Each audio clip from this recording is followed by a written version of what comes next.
Do you think that Egypt civilization is better than the China civilization as a starting civ? Today, rockers, we're going to look into the civilization as the brand new Egypt have dropped in Rise of Kingdoms. My name is Shinchi42. If you guys love Rise of Kingdoms content, please consider subscribing and turn your notification on for regular Rise of Kingdoms uploads. Also, if you like content about civilization, don't forget to press like into the video.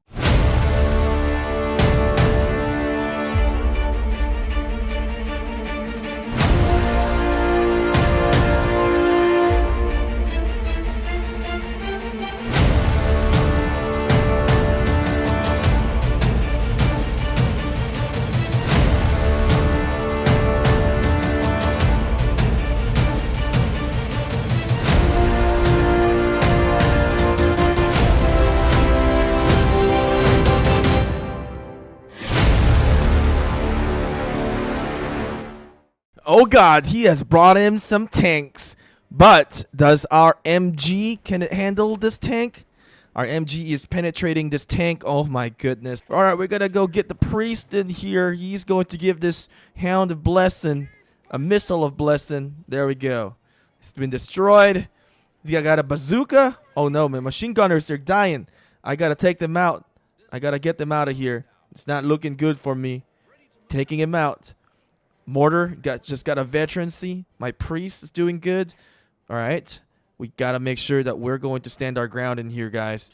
But by the way, this is World War Armies. If you're interested in playing realistic World War games, you can definitely check this out. Link is in the description. Go play this and see if you can challenge me. I'll see you in the battlefield, armies. Alright guys, so we have Egypt here, brand new civilization. It has increased archer attack by 5%, rallied armies damage dealt by 5%, building and research speed by 1.5%. Now, first thing that we're going to do is we're going to compare the civilizations, and then we're going to look into the starting commanders, because these are very important within the game, right? The first thing that I want to say with the Egypt civilization, when you're getting 5% archer attack, that's really good. Now, the rallied armies dealt by 5%, it's not really going to help you out in the early stages of the game. Now, the building and research speed by 1.5%, this is beneficial for new players that are starting out. If you choose Egypt, this will definitely benefit you. But the question is, does 1.5% benefit you a lot? Or is it so mediocre that it's pretty much negligible? When we look into the China civilization, this is what we usually recommend that players go for. As you can see, in China, we will have increased troop defense by 3%. That is not specified to a single type of troop unit. This will buff all the units like infantry, cavalry, archer, and siege units. Action point recovery, you gain 5% more, right? And we also have a building speed by 5%. Clearly, if we're only looking at the civilization, China would definitely be a much better civilization than Egypt. The reason why I say this is because, first of all, you're buffing all types of units. And in the very early stages of the game, you want all units to be buffed because you're not going to specialize on one unit right away. The second thing, the action point recovery. This will allow you to grind barbarians, defeat the barbarian fortress, grinding for events. And another thing that you're going to get with the China civilization is the building speed 5%. Now, considering that Egypt also has a building speed, but it's only at 1.5%. That's practically negligible. Although you can say you are getting 2 for 1 because you're getting research speed at 1.5% as well. Honestly, that's relatively negligible. 1.5% is almost like a joke in my opinion. This 5%, it's much better than getting those 1.5%, even if you're getting 2 of the buff from the Egypt civilization. They're also both archer special units. So into the next video, we're going to look into this a little bit deeper. We're going to compare the special units of the Egypt with another civilization, actually, which is going to be the Ottoman Empire. Now, the thing is, starting civilization, I would say we were going to go for China still, just based on the civilization buff. But let's take a quick look onto the commander, and we should compare the Zuntsu commander and as well as the Imhotep commander in Rise of Kingdoms now. All right, now as you can see, Imhotep is actually a very good commander. Now let's take a look into the skills that he's got here. What this is going to do is inflicts a debuff up to 5 targets within a radius, increase their damage taken by 30%.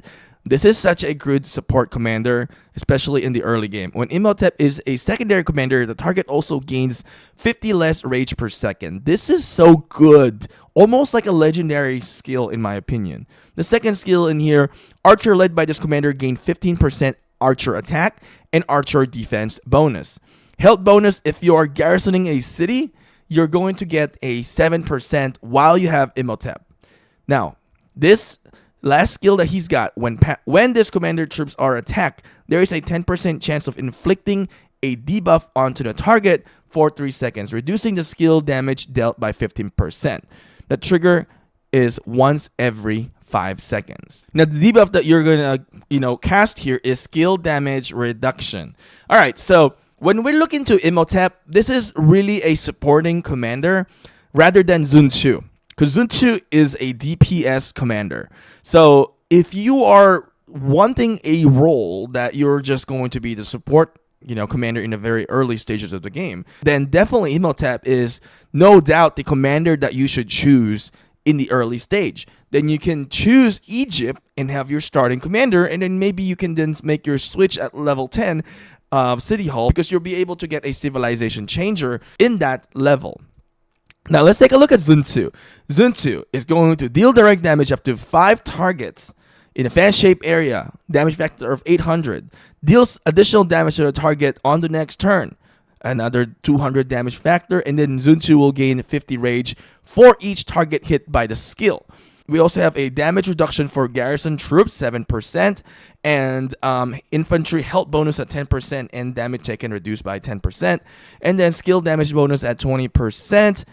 The big thing here is, I would say Zuntsu is still better than Imhotep, but Imhotep will be really good commander just for really support. But Zuntsu can do it all pretty much. You can see there's no damage that you're going to do here. There's no, this is pretty much a support commander. It's not going to help you out significantly, in my opinion, starting with Imhotep, only if you want to be that support player. Now, looking at both things in here, with the civilization and the commanders, yes, you are going to get some decent buff from the 1.5, building and research speed. It's decent. It's not the best. I think going for China would be better. You're getting that 5% increased defense for everybody, and then you are also gaining a 5% action point recovery. No doubt China is still going to be the best starting civilization in the Rise of Kingdoms. Egypt is so sorry. It's not going to be, at least not in my book. I don't think it's going to be good starting civilization. Plus, you're not really going to rely on this specific rallied armies yet in the starting civilization. So Egypt is not the best. China would be the best option. If you don't want to go for China, there are other civilizations that you can start with. For example, like Spain, you can do Spain as well. As you can see in here, increase cavalry defense by 5%. This is going to give you an ability to grind barbarians, because you can defeat barbarians and other neutral units by 10%. And then resource production will be by 20%. Spain is not a bad option to look into. Now, once you have reached level 10 and you've gained this civilization change, and maybe you're city hall 25 now, and you're thinking, should I still stay as a China civilization because you've said this is a good starting civilization? I think in the midway of your process of your gaming, I think you should definitely make a switch. I do not recommend that you stay with China for a very long time. There are many civilizations that we can recommend. If you're going for Archer, you can definitely go for the Ottoman Empire. I think Ottoman Empire is still one of the best one to use. Especially for free-to-play, you are playing in the open field, increase Archer health by 5%, troop marching speed by 5%, and active skill damage by 5%. Now, if you are going for a infantry, you can definitely choose Rome. Rome is going to give you this legionnaire, infantry defense, 5%, marching speed, and food gathering speed. But another option for this is going to be the Vikings. The Viking is great. infantry attack by 5%, counterattack damage by 3%, and troop load by 10%. Viking is a top tier civilization that Rise of Kingdoms have released. Now, for cavalry, I would always recommend is go for Germany if you're free to play. Increase cavalry attack by 5%, troop training speed by 5%, and action recovery by 10%. The action point recovery is going to help you defeat barbarians, barbarian forts, and as you defeat barbarians and barbarian forts, you're going to get some speed ups. Some of them you can use for the troop training. So this is going to be beneficial hand in hand with the civilization that you get. Now, if you are a whale, then you can definitely go for the Arabia. Increases cavalry attack by 5%, damage dealt to barbarians and other neutral units by 10%, and damage dealt by rallied armies 5%. Arabia is a good civilization for whales. Now, we also want to take a look again, going back into Egypt. This is probably going to be a civilization for whales as well.